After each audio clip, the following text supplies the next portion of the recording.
Ebola is an infectious disease that is caused by the deadliest virus that is known on Earth. Unfortunately, the symptoms are very common to other viral illnesses or even some bacterial illnesses. The first symptom, usually you just don't feel well, and then you get a fever. And after the fever, you may get diarrhea and vomiting. It is called a hemorrhagic fever. That means a bleeding fever. But in about 30% of patients, they never get the bleeding externally. In the late stages, you might get bleeding in the eyes, bleeding from the nose, bleeding from the mouth, but of course, you're always bleeding internally. If I'm gearing this to the Liberian community, the main thing I would like to tell them that this is not witchcraft. This is not a disease that is airborne. You do not get it just by being next to a person. You have to be in close contact.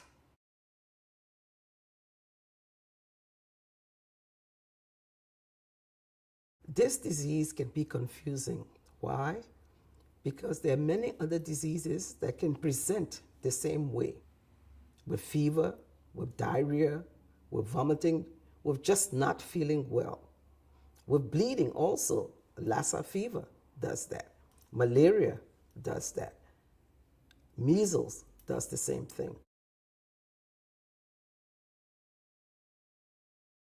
For more information, you can go to the CDC website, the World Health Organization website, the Ministry of Health and Social Welfare Liberia website, the Liberian Medical Association USA website. You can get more information from those websites. And please remember to talk to your families, to your friends, and let them know about this disease. You may hear of someone or some organization that are collecting funds or materials to send to Liberia. This is another way you can help. Your family is there. You do not know when they will go into the hospital. So we want to help as much as possible, not just our own family, but to help the country as a whole to fight this epidemic.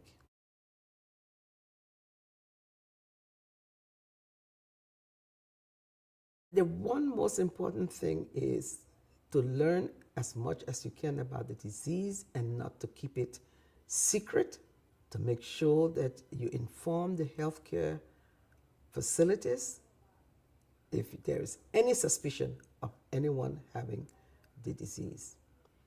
I want you to realize that this disease is only contracted through close bodily contact.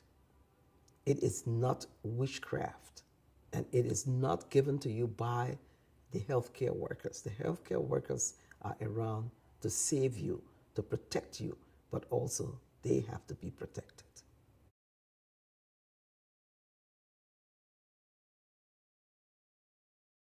If your family is admitted to the hospital and you're told that your family tested positive for the Ebola and therefore had to be put away into isolation, you have to make sure that you talk with the health team of that country, which is usually the Ministry of Health, and they will come into your home to disinfect your home if the family member has been living there.